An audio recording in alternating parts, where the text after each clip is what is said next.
Kande boyo yo, boyo yo, boyo yo. Bobo tairo tairo tairo, bobo tairo tairo tairo, bobo tairo tairo tairo, bobo tairo.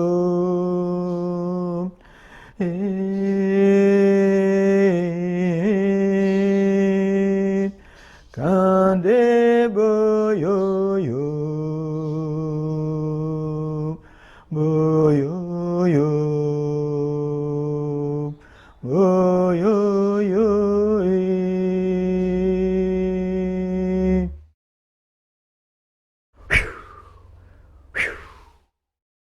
My name is Tashka Yawanawa. I'm Yawanawa. The Yawanawa people live in the state of Acre in the Brazilian Amazon rainforest. Yawanawa cosmovision, we all came from the same place, and we all going back to the same place. Like as human beings, we come to this earth to learn, to live, and also to live in harmony with people and the nature. For so long my people used to live in the jungle. The forest for us is a home where we get our food, we get our material to build a house. We don't see forest a place to make money. We see a forest a place where we find peace and harmony. For this reason, we live in the rainforest for immemorial time, and we not destroy them, we not burning, because we just leave it for now, but the earth is waiting for the new generation, and we need to give something for the generation. Everything we do now, they're going to have impact in the future. We enjoy the rainforest today because our ancestors keep it for us. I think this is cosmovision for all indigenous people that live in Amazon basin.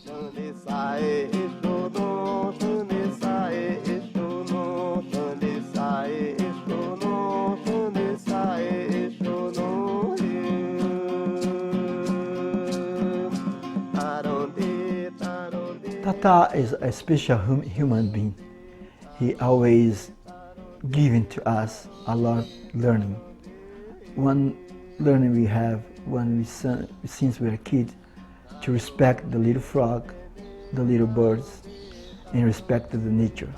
When we singing or we are praying, we are asking the spirit of all human being and of all the nature, and we to keep this alive in our daily life is practicing what the real life is, because we not live separate. We not separate the elders, we not separate the women, we not separate the kids. Everybody is learning from each other. The elder represent for us the wisdom. The kids represent the future, and the woman represent love, kindness, and where all we came from, for the Mother Earth and for the woman.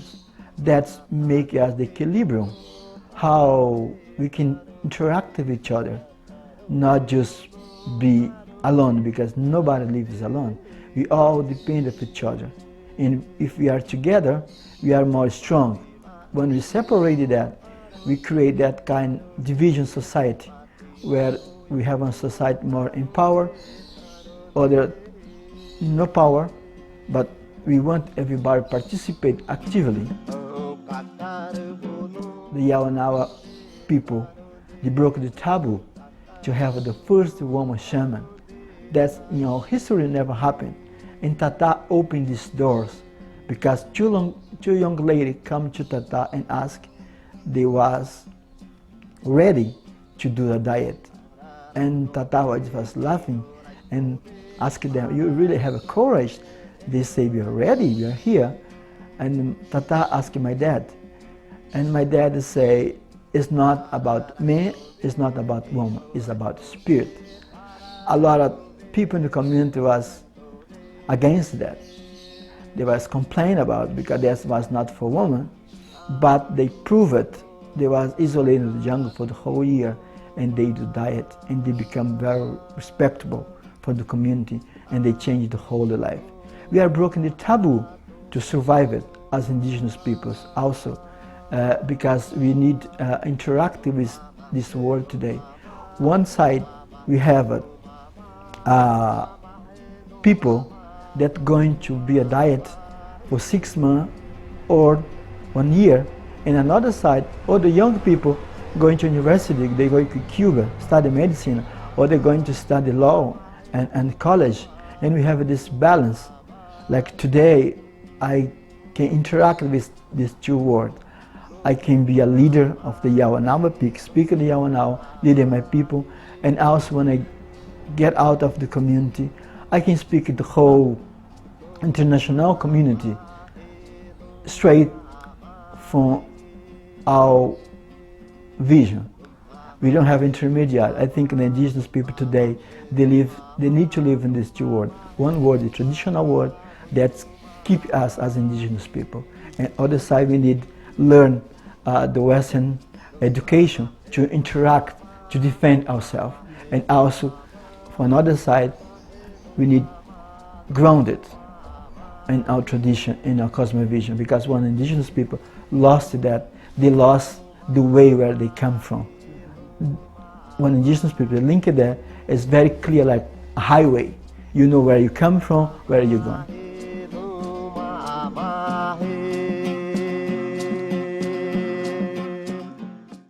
Today, in this new 21st century, is a big challenge, not just for Yawanawa, but the entire world, and us, especially for indigenous peoples, how we can be indigenous and how we can keep the tradition, the lingua, the culture, the cosmovision, and also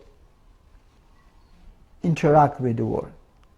I think when a people decided what they want to do, what the way they follow, they didn't be respected. Because I think we have a lot of people talk for indigenous people, like anthropology people, and a lot of people, they go to the community, they spend a month, and they write a book about indigenous knowledge. They don't know anything, and they become expert in indigenous knowledge. When somebody become an expert in indigenous people, they never give it back what they get it from. I think we are tired of this kind of the relation. We want today an equal relation where we are respect and give respect, because indigenous knowledge is they come from, we say, from immemorial time, like a song. A Yawanawa or indigenous song, they are alive.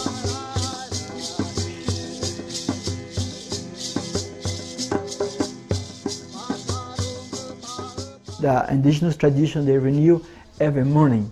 I'm singing today the same way that my people, they were singing a long time ago. Looks like today, because they connect us. I remember very well when my dad was singing, what this strong melody. They was remember our ancestors, and now they bring back at that. That's indigenous knowledge. They're alive. People think indigenous people just in the book. We are not in the book. We are today. We make part of the history, and we are alive. We are survivable. Or ethnocide, or genocide. We are alive. Keep this. And also, we used to say that indigenous people have a lot of knowledge to share, but they not share because they not give back a respect. They not have back opportunity to share. When the world open that, we have so much to teach. We have a lot of kind of medicine. We cure a lot of kind of disease in the world. We have because this kind of knowledge comes from immemorial times. Like if you go to Peru and Cusco, you saw Machu Picchu. That's construction. The most technology today never going to do the same thing they did 1,000 of years ago. If you see in Mexico and go to Maya's place, they have a place, they have a pyramid. They can study the star, they study the moon, and they know exactly when it's going to happen tsunami.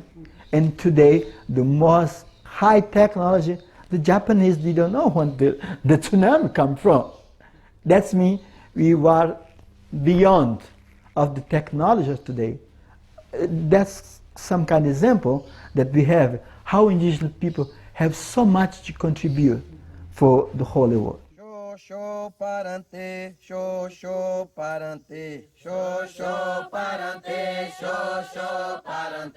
We have so many kind of songs. We have children's songs. When we sing for the child, it is very soft, and they talk about birds. They talk about little lizards.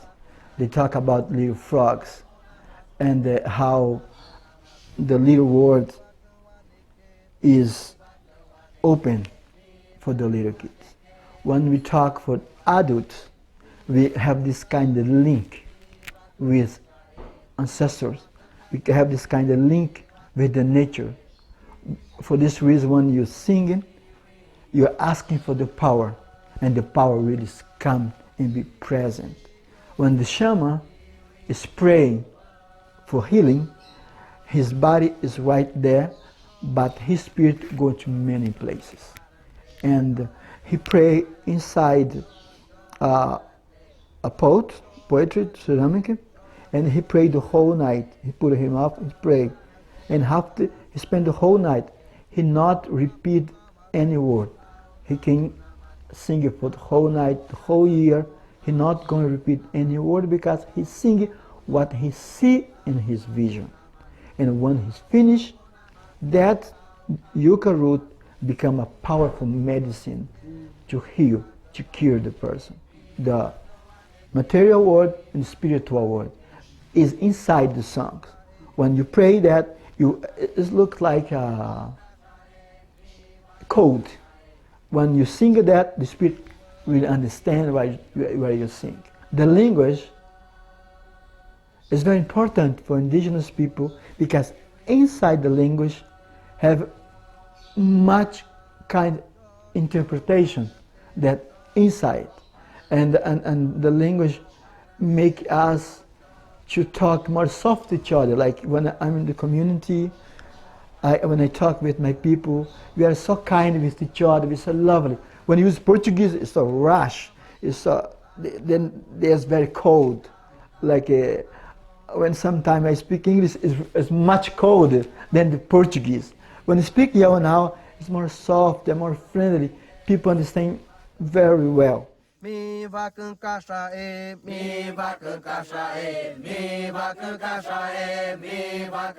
For indigenous people, that's make a life, that a bridge. They link the spiritual world and this world that we live in. I think nobody can define who you are. Nobody can say if you are indigenous or if you are not indigenous, or if you are more indigenous than another person or another tribe. Who really define who you are is ourself. Because when you have your identity grounded into you, you're not going to allow the government to say you are indigenous or you are not indigenous. You participate this or you're not going to participate in that. Because I have a lot of politics try manipulate indigenous peoples to say this you can participate, you're not can participate because you are not indigenous anymore because you live in the city or you move from the community. That's mean nothing, because many indigenous people that live in the community and many people live in the city, they come from the same place and they goes back in the same place. Sometimes some brothers are confused about that. They think they are more indigenous people because they are dressed as indigenous person. Because another person is not dressed, they are not indigenous people. But what is value is what are in our heart. I participate in all copy for the United Nations, all CDB meeting, and unfortunately in these sectors we have that kind of division.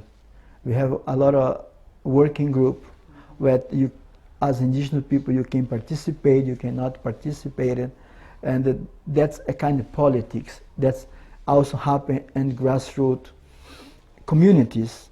Is very sad.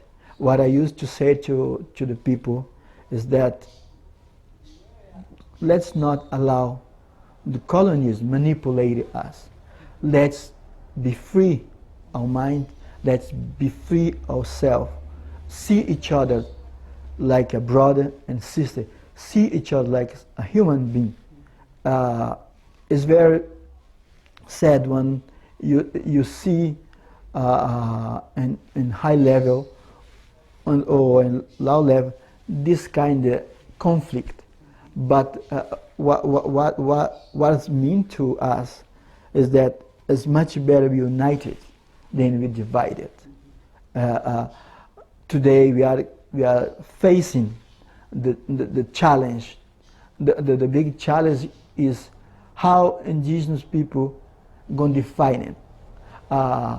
We have this United Nations declaration that indigenous people, who are indigenous people, and the Declaration of United Nations say, who define it is who you are. I cannot say because you are different, you are indigenous people. And it's very powerful when you see a brother or sister, wherever they live, in the city or the urban or they are in community, they say, I'm indigenous people, I'm proud of that, and I keep that knowledge and that identity. I think in this new century, we are facing where we are calling to stand back. We see like example of capitalism, the Wall Street, they're all in collapsing because they don't have a soul, they don't have a spirit. They just think about and think about the numbers. They just want to increase it. They don't think about people, they don't think about environment, they don't think about nothing. And they collapse by themselves. The nature of that thing calling back. I think indigenous people today, we are facing a time where we needed stand back, to see ourselves, to forget so many material things. Like, otherwise we're going to become a Western mind that just think about the numbers. They want a new car, they want new apartment, they want... when this happened, you lost your soul. When you have a people, they see each other where we come from. Of course, we are very different. We are a lot of nations around the world. But we come from just one place. We not come from another galaxy. We not come from another planet. We are here. And I think it's a time the nature is calling back. And you need attend this call. Otherwise, you're going to just disappear by yourself. You have a proposal here, to be here, to live here. As I said in the beginning, what are we doing here going to reflect on the future. And as indigenous people, the world is facing today, like the way where indigenous people live it is the right way to live it. Today we are facing the climate change. We have the global war. How this happened? This is indigenous fault? No. No, because we are just keeping as a way we receive. And what we live in today, the climate change, global war, is changing the way where we're going. If we not change it, we're going a very badly way. People today have responsibility. Nobody wants to get responsibility. Start from the big companies. When we buy something, we're going to ask where they come from, what that product is benefit people, how this product benefits the environment, how this product is benefit the planet. Otherwise, we're just going to be crazy. Like today, I was in COP21 in Paris last year. I saw in China, they're selling air in the bottle. Oh my God, that's a horrible thing I saw, like was nightmare.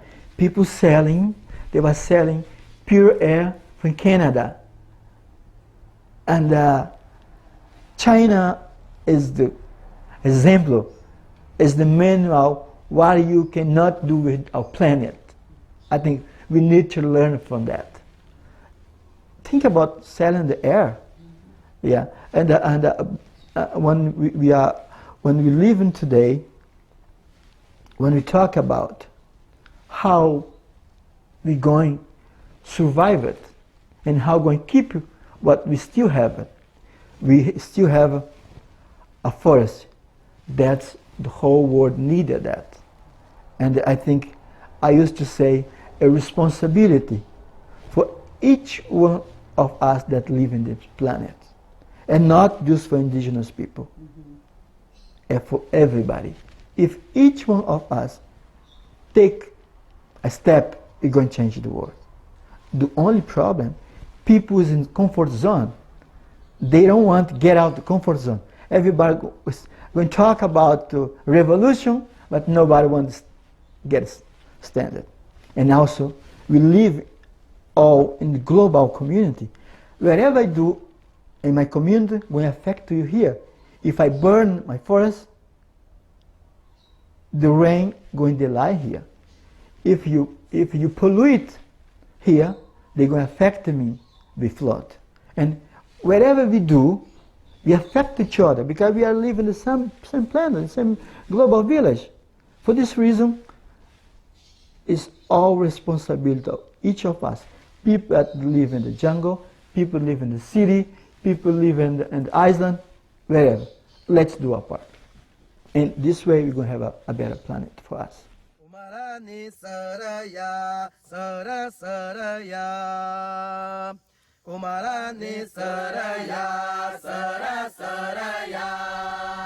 Our history, they connect us with the earth and us with the spiritual world. I think the Western society, they create a collapsing. They create like a hydrogen bomb, atomic bomb, they expect to explode your planet, or they store seeds in Norway, they store seed because they think if something happen in the planet, you're going to have some seed of that. And they create a situation, everybody is scared, what's going to happen tomorrow or after tomorrow, because they create war. They're not thinking about the future. They're very far. When our history, they talk about where we came from, where are we going, and who going is to hold this planet as a home. We are just visitors here. We not belong to here. I think the history of native people in general is very clear. That's not, they say we're going to destroy our planet, or we are preparing for that's happen, because we are sure that soon or later we're going back to the same place we came from. That history is very present in us. Like you wake in the morning, you say, thanks Creator, I'm alive here, I have a lot of work to do before I go. And you're happy with that. Think about you wake in the morning and say, oh my God, it's not hope. The human being not live without dream, without hope. The hope stand up us and make us not scared about anything, physically and spiritually. Because when you keep that, anything happen, but you are right there. Our history of the human being is not different. Everything from the hidden. Where the hidden is a big garden. Everybody goes back there.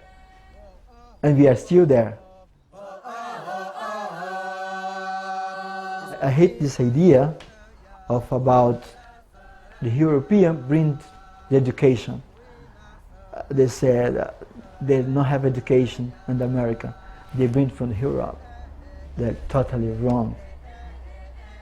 We have really we are educated by our ancestors, that we have this link, this word here in another word. And that's another word nobody can touch. And I think it's all scared around the world what's going to happen. We are not worried about that, because we are sure that the man of God destroyed our world, because we live here, and we're going to keep going for this fifth generation. We all keep this alive. That's something you cannot touch, but you can feel.